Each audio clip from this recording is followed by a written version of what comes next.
ప్రకాశం జిల్లా ఈదుముడి గ్రామంలో 1994లో ఒక వ్యక్తి గౌరవ శ్రీ మందాకృష్ణ మాదయ్య గారికి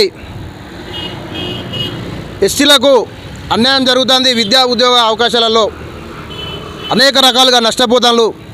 మీరు ఎంఆర్పిఎస్ ఉద్యమాన్ని స్టార్ట్ చేయమని చెప్పి ఒక మేధావి మందాకృష్ణ మాదయ్య గారికి చెప్పడం జరిగింది. అన్నగారు 1994లో ఎంఆర్పిఎస్ ఉద్యమాన్ని ఒక 15 మందితో ప్రారంభించడం జరిగినది.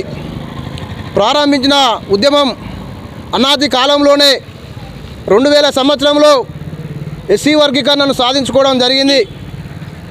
ఎస్సీ వర్గీకరణను సాధించుకున్నాం, మా ఆకాంక్ష నెరవేరిందని చెప్పి ఆ రోజు మేము అనుకున్నాం.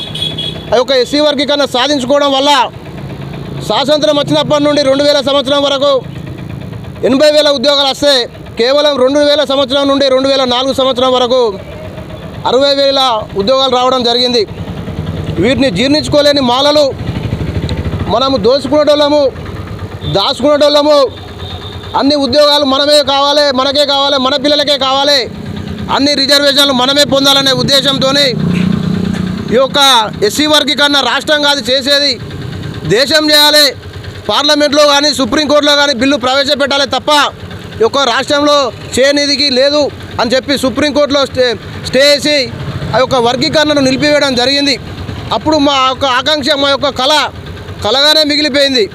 తర్వాత కాలంలో 2004 నుండి అన్నగారు ఉద్యమాన్ని పునఃప్రారంభించడం జరిగింది. మళ్ళీ వర్గీకరణ సాధించుకోవాలి. మరి సాధించుకోవాలంటే ఉద్యమాలు చేయాలి. ఈ సంవత్సరం 5 సంవత్సరాలు ఒక కాంగ్రెస్ ప్రభుత్వానికి మద్దతు ఇచ్చిండ్రు. ఎందుకంటే వర్గీకరణ చేస్తామని చెప్పి వాళ్ళు ఆశ పెట్టడం జరిగింది. కాంగ్రెస్ ప్రభుత్వం చేయలే. మరొకసారి బీజేపీ ప్రభుత్వానికి మద్దతు ఇవ్వడం జరిగింది. బీజేపీ ప్రభుత్వం చేయలే. ఇట్లా కొన్ని ఒక 20 సంవత్సరాల వరకు, ఈ యొక్క 25 సంవత్సరాల వరకు ఇలానే మద్దతు ఇచ్చుకోవడం పోతే మాదిగలను మోసం చేసిన చరిత్ర ఉన్నది. గత ఏడాది ఈ రోజున మోదీ గారు ఈ యొక్క మా యొక్క ఎంఆర్పిఎస్ పెద్ద భారీ బహిరంగ సభ హైదరాబాద్లో చేయడం జరిగింది. ఆ యొక్క మీటింగ్కు మన మోడీ గారు వచ్చి అన్నగారు కన్నీళ్ళు పెట్టుకోవడం జరిగింది. మా మాదిగ స్థితిగతులు ఇట్లుంటాయి, మాకు తిననీకి తిండి ఉండదు, కట్టుకోనికి బట్ట ఉండదు, ఉండనీకి ఇల్లు ఉండదు అని చెప్పి అన్నగారు యొక్క నిండు సభలో ఏడవడం జరిగింది. దాన్ని చూసిన మోడీ గారు, ప్రధానమంత్రి గారు, మీరు ఖచ్చితంగా కృష్ణ, నీ ఖచ్చితంగా వర్గీకరణ నేను చేయిస్తా, నేను తగిన చొరవ తీసుకుంటా అని చెప్పి ఆయన కూడా బాధపడడం జరిగింది. వెంటనే మోడీ గారు ఆ యొక్క ఎస్సీ వర్గీకరణ ప్రక్రియను ప్రారంభించడం జరిగింది. ప్రారంభించిన అతి తొందరలోనే ఆగస్టు 1వ తారీఖున ఒక ఎస్సీ వర్గీకరణ బిల్లు సుప్రీంకోర్టులో, గౌరవ సుప్రీంకోర్టు ఎస్సీ వర్గీకరణ బిల్లును పార్లమెంట్లో సుప్రీంకోర్టులో ప్రవేశపెట్టడం జరిగింది. ప్రవేశపెట్టిన అర్ధ గంట లోపే అసెంబ్లీ సమావేశాలు జరుగుతాయి తెలంగాణ రాష్ట్రంలో. గౌరవ రేవంత్ రెడ్డి గారు, ముఖ్యమంత్రి గారు ఎస్సీ వర్గీకరణ సుప్రీంకోర్టులో ప్రవేశపెట్టడాన్ని మేము స్వాగతిస్తున్నాం. మా యొక్క రాష్ట్రం స్వాగతిస్తుంది, మా యొక్క కాంగ్రెస్ పార్టీ స్వాగతిస్తుంది. మేము ఎస్సీ వర్గీకరణ కట్టుబడి ఉన్నాం, ఖచ్చితంగా మేము ఎస్సీ వర్గీకరణ చేస్తామని చెప్పి ఆ రోజు మరొక రేవంత్ రెడ్డి గారు చెప్పడం జరిగింది. కానీ ఆయన చెప్పింది ఒకటి, చేసింది మరొకటి. చెప్పుకుంటేనే ఈ యొక్క మాలల ఒత్తిడికి జాతీయ అధ్యక్షులు మల్లికార్జున ఖార్గే కావచ్చు, ఉప ముఖ్యమంత్రి బట్టి విక్రమార్క కావచ్చు, ఇతర మాల ఎమ్మెల్యేలు, ఎంపీలు, ఎమ్మెల్సీలు అందరికీ భయపడి తన ఒత్తిడికి తలోకి టీచర్ ఉద్యోగాలను భర్తీ చేయడం జరిగింది. దీనిని గమనించిన మందాకృష్ణ మాదయ్య గారు మా పిల్లలకు, మా మాదిగలకు, మా మాదిగ జాతికి అన్యాయం జరుగుతుందని చెప్పి అన్నగారు వేల గొంతులు లక్ష డప్పులను కార్యక్రమాన్ని చేపట్టడం జరిగింది. చేపట్టిన వెంటనే మేము హైదరాబాద్లో కనుక మీరు ఎస్సీ వర్గీకరణ చేయాలి, చేస్తే మాత్రం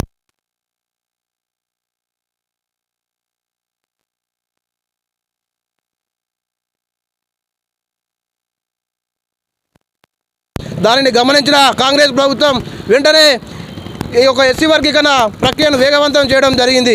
షమీమ్ అఖ్తర్ ఏకసభ్య కమిషన్ ఏర్పాటు చేసి ఈ యొక్క ప్రక్రియను ఏర్పాటు చేస్తే దీంట్లో కూడా మరి అన్యాయం జరుగుతాయి కావచ్చు అని చెప్పి ఈ యొక్క రాష్ట్రంలో ఉన్న ప్రతి ఒక్క కళాకారులను వాళ్ళని చేరదీసి వాళ్ళందరినీ ఏకం చేసి అన్నగారు పెద్ద ఎత్తున ఉద్యమ కార్యక్రమం చేస్తే మరి అప్పుడు ఈ యొక్క 7వ తారీఖున సమావేశం ఉండాలంటే, కానీ దాన్ని సమావేశానికి సమావేశానికి ప్రభుత్వం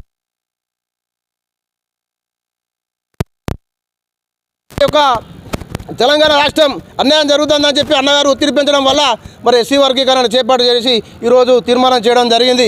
అసెంబ్లీలో తీర్మానం చేసి దానికి చట్టబద్ధత కల్పించింది. కాబట్టి మీ యొక్క కాంగ్రెస్ ప్రభుత్వానికి మీకు ధన్యవాదాలు. మరి అదేవిధంగా అన్నగారు 30 సంవత్సరాల ఉద్యమ పోరాటం 30 సంవత్సరాల ఉద్యమ పోరాటంలో అనేక నిర్బంధాలు, అనేక అవమానాలు, అనేక చాలా సాధక బాధకాలు ఉండేవి.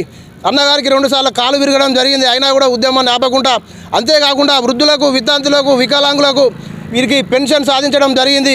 చిన్నపిల్లలకు గుండె జబ్బులకు సంబంధించి ఆపరేషన్కు సంబంధించి దానిని సాధించడం జరిగింది. ఆరోగ్యశ్రీని సాధించడం జరిగింది.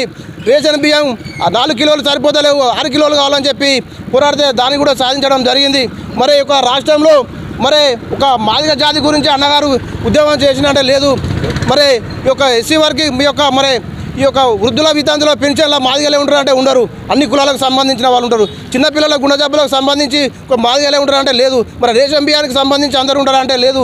మరి అందరూ ఉంటారు, అన్ని కులాలకు సంబంధించిన వాళ్ళు. కాబట్టి వీరందరినీ గురించి అన్నగారు ఉద్యమం చేయడం జరిగింది. దీనిని గమనించిన కేంద్ర ప్రభుత్వం మొన్న పద్మ అవార్డును అన్నగారికి ఇవ్వడం జరిగింది.